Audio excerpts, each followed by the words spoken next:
Assalamualaikum warahmatullahi wabarakatuh. Apa kabar teman-teman di rumah? Senang bertemu kalian kembali. Semoga kalian selalu sehat ya. Nah, hari ini kita akan belajar bahasa Indonesia teman, yaitu tentang tugas sehari-hari di rumah dan penggunaan huruf kapital. Oh iya, itu ada saudara laki-lakiku. Dia bernama Husin teman. Dia sedang menjalankan tugasnya di sore hari, yaitu menyiram tanaman. Selesai mengaji, dia selalu menyiram tanaman karena itu sudah tugasnya. Oke, nah teman-teman, kalian mau tahu juga dalam Al-Quran ada tentang tugas manusia, yaitu dalam surah Al-Zariyat ayat 59. Dengarkan ya.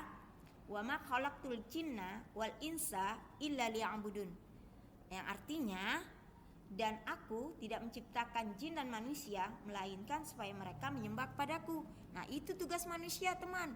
Selain itu, juga ada dalam surah Al-Baqarah ayat 30, yaitu tugasnya sebagai khalifah di muka bumi.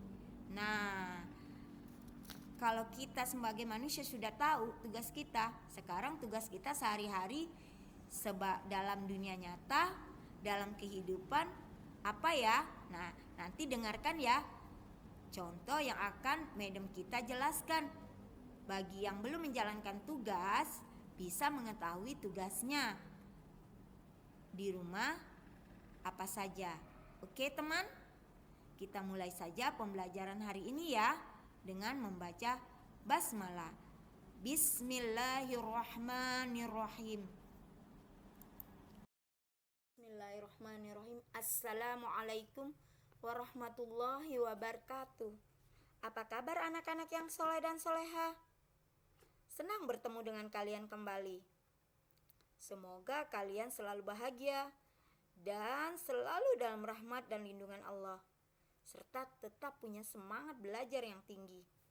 Baiklah anak-anak, hari ini kita akan belajar muatan bahasa Indonesia, yaitu tentang mengenal tugas sehari-hari di rumah. Nah, tahukah kalian apa itu tugas? Tugas adalah sesuatu yang harus kita laksanakan. Oke. Nah, di sini kita contohkan seorang anak perempuan. Tugas seorang anak perempuan sehari-hari di rumah, mulai dari bangun tidur hingga tidur kembali. Oke, apakah kalian sudah siap belajar hari ini? Nah, kita mulai ya membahas gambar yang pertama, yaitu Nisa, anak perempuan ini bernama Nisa. Setelah bangun tidur pukul 5, mandi, sholat, Nisa melaksanakan tugas yang pertama, yaitu merapikan tempat tidurnya sendiri. Nah, anak-anak, dengan merapikan tempat tidur sendiri berarti Nisa sudah mandiri dan membantu orang tua, terutama ibu. Kemudian Nisa melanjutkan tugasnya yang kedua, yaitu menyiapkan peralatan sekolah sehingga tidak ada yang terlupa. Setelah tugas kedua selesai, Nisa lanjutkan dengan tugas yang ketiga, membantu ibunya menyiapkan sarapan untuk sarapan pagi mereka di pagi hari. Nah, setelah berpakaian seragam, Nisa siap untuk pergi ke sekolah. Nah, ini tugas yang keempat, pergi ke sekolah, menuntut ilmu agar menjadi orang yang berguna, baik di mata Allah maupun di mata manusia. Oke, nah anak-anak, kita lanjutkan dengan tugasnya Nisa di siang hari, yaitu setelah pulang sekolah. Setelah meletakkan tas, sepatu pada raknya, kemudian mengganti pakaian dan makan siang, Nisa melaksanakan tugasnya yang kelima, yaitu mencuci piring, membantu ibu. Nah, lanjut kemudian Nisa melakukan aktivitasnya seperti biasa. Sholat. Setelah sholat, tugas selanjutnya adalah tidur siang. Ini tugas Nisa di rumah. Tidur siang supaya tenaganya pulih kembali. Oke. Nah, setelah tidur siang, tugas Nisa selanjutnya adalah pergi mengaji bersama teman-temannya. Oke, ini tugas Nisa ya anak-anak. Kemudian Nisa pulang mengaji, membantu ibu lagi tugasnya, yaitu menyiram tanaman. Nah, Nisa ini anak yang soleh. Sama juga dengan kalian. Kalian juga harus menjadi anak yang soleh dan soleha. Oke, nah setelah menjelang maghrib, setelah sholat maghrib dan sholat isya serta makan malam, Nisa melakukan aktivitasnya yang terakhir, yaitu belajar. Belajar untuk persiapan keesokan harinya, mengulang pelajaran atau mengerjakan PR anak-anak. Nah, demikian anak-anak tugas Nisa. Setelah pukul 9 Nisa selesai belajar, Nisa langsung menggosok gigi, kemudian wudhu, ke tempat tidur berdoa, kemudian tidur. Nah, semoga kegiatan Nisa ini bisa kalian contoh juga. Oke, demikianlah anak-anak contoh tugas sehari-hari di rumah.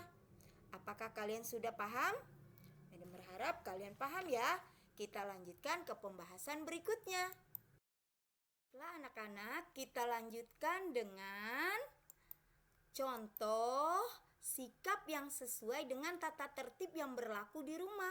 Antara lain, dengarkan ya. Lihat, Madam di sini akan bacakan contoh sikap yang sesuai dengan tata tertib yang berlaku di rumah. Pertama, bangun pagi pukul 5 pagi. Kemudian, setelah bangun tidur, merapikan tempat tidur, mandi, sholat subuh.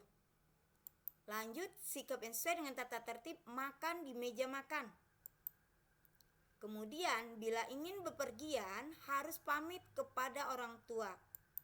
Kelima, setelah belajar, merapikan buku dan alat tulis. Keenam, setelah bermain, merapikan mainan. Ketujuh, setelah pulang sekolah, letakkan tas di atas meja belajar, sepatu di rak sepatu, ganti baju, cuci tangan dan kaki. Kedelapan, ibadah tepat waktu, sholat dan mengaji. 9, sebelum tidur, gosok gigi, wudhu dan berdoa. Dan terakhir, tidur malam paling lambat pukul 9 malam. Nah, ini juga harus kalian lakukan dan coba lakukan. Kalau bisa dilakukan setiap hari, ibaratnya kalau kalian biasakan akan menjadi kebiasaan yang terus-menerus. Allah bisa karena biasa. Oke, kalian paham anak-anak? Kita lanjutkan ke pembahasan berikutnya. Anak-anak, kita lanjutkan dengan mengenal atau menggunakan huruf kapital. Tahukah kalian apa itu huruf kapital? Huruf kapital adalah sama artinya dengan huruf besar. Digunakan atau difungsikan untuk pertama, menulis huruf pertama di awal kalimat. Menulis huruf pertama kalimat di awal kalimat. Contoh, selama pandemi kami belajar melalui pembelajaran jarak jauh. Titik. Nah, huruf besar di awal kalimat adalah huruf S. Selama di awalnya adalah huruf S. Itu harus ditulis dengan huruf besar. Oke?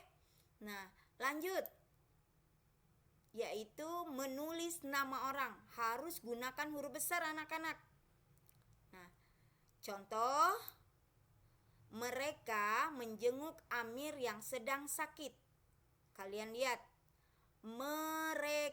mereka adalah awal kalimat, huruf besar M-nya. Menjenguk Amir adalah nama orang, harus ditulis huruf besar. Nah, jangan lupa juga tanda bacanya ya, titik. Kalau bukan kalimat tanya, bukan kalimat seru, kalimat biasa yang sifatnya informasi menggunakan tanda titik. Oke, kita lanjutkan. Yang ketiga, menulis nama hari, gunakan juga huruf besar. Di tengah kah, di awal kah, di akhir kah, dia tetap menggunakan huruf besar. Oke, contoh. Aku mengajak Sarah memetik sayur di kebun kami di hari Rabu, titik.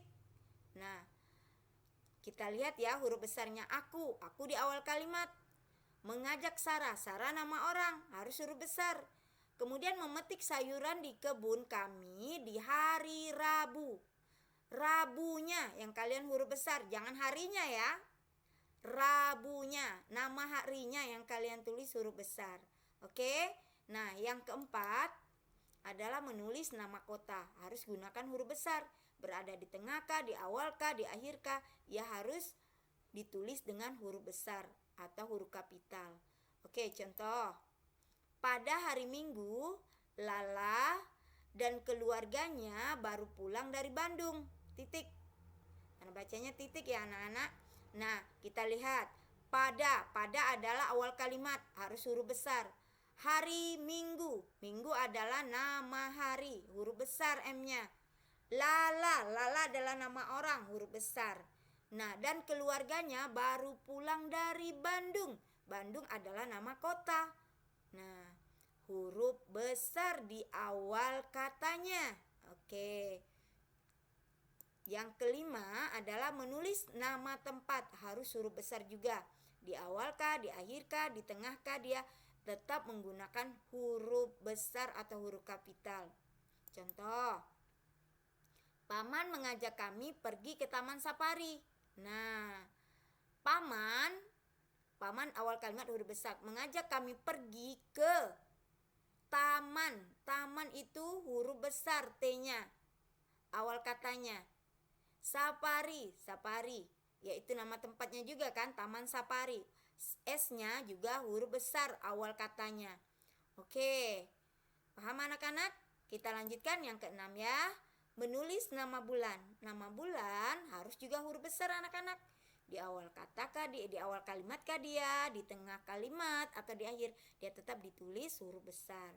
Contoh, pertengahan bulan Maret 2019 kami mulai belajar jarak jauh. Titik tanda bacanya. Nah, coba kita lihat ya. Pertengahan, kata pertengahan adalah awal kalimat huruf besar pada awal katanya. Kemudian bulan Maret, namanya, nama bulannya ya, bukan bulannya. Bulan Maret, Maretnya awal kata Maret digunakanlah huruf besar. 2019 kami mulai pembelajaran jarak jauh. Oke. Apakah kalian paham anak-anak? Madam berharap kalian paham dengan apa yang Madam jelaskan. Jika kalian merasa belum paham, silakan kalian ulang-ulangi video pembelajaran ini. Oke? Kita tutup pembahasan bahasa Indonesia untuk hari ini. Let's finish our lesson by hamdalah. Alhamdulillahirabbil alamin. Apakah kalian sudah paham, teman? Semoga kalian paham ya. Nah, jika sudah paham, tes kemampuan kalian, teman, dengan cara menjawab pertanyaan di bawah ini sesuai cerita. Kemudian tulis jawaban kalian menggunakan huruf kapital yang benar dan tanda baca, serta tulislah dalam tulisan tegak bersambung. Dan jawabannya harus lengkap ya. Contoh, hari apa kamu belajar bahasa Indonesia? Jawabannya, aku belajar bahasa Indonesia setiap hari Senin. Nah, begitu caranya, teman. Oke? Kalian paham, teman? Kita lanjutkan dengan mendengarkan cerita ya. Oke, kalian dengarkan ya, teman. Aku akan membacakan ceritaku. Tugasku sehari-hari. Namaku Fatimah. Setiap pagi aku bangun pukul 4:40. Tetapi jika hari Minggu aku bangun pukul 5 pagi. Aku mandi, kemudian sholat subuh, mengaji, dan membantu ibuku menyiapkan sarapan pagi. Setelah itu aku mengikuti kegiatan pembelajaran jarak jauh atau PJJ lewat Zoom dan menyaksikan video pembelajaran dari guruku. Setelah mengikuti pembelajaran, aku mengerjakan tugas yang dikirimkan guruku lewat video pembelajaran supaya jika aku belum paham, aku bisa mempelajarinya kembali. Kami mulai belajar jarak jauh sejak pertengahan bulan Maret. Setelah selesai belajar, aku bermain bersama adikku. Setelah itu kami makan siang bersama. Oh iya, teman, aku harus selalu menjaga dan selalu bersama adikku karena ibuku itu seorang wanita karir sebagai karyawan swasta. Walau tidak pernah menemaniku saat Zoom, tapi ibuku selalu membimbingku setelah pulang kerja dan mengoreksi pekerjaanku sebelum dikirim ke medan guruku. Aku bangga dan sayang pada ibuku, sedangkan ayahku sedang ditugaskan kerja di Palembang. Pada siang hari, setelah makan bersama adikku, Hasan, aku sholat zuhur, kemudian tidur siang. Bangun tidur siang, aku mandi, kemudian sholat asar, mengaji, dan aku menjaga adikku. Kami nonton film kartun bersama. Nah, tiba saat maghrib, kami sholat berjamaah di rumah. Setelah itu makan malam bersama. Lanjut belajar bersama ibuku.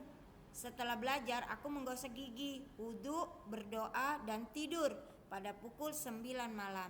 Demikian teman-teman, tugasku dan aktivitasku di rumah. Nah, baiklah teman, sampai di sini dulu pembelajaran hari ini. Kita tutup dengan membaca hamdalah. Alhamdulillahirabbil alamin.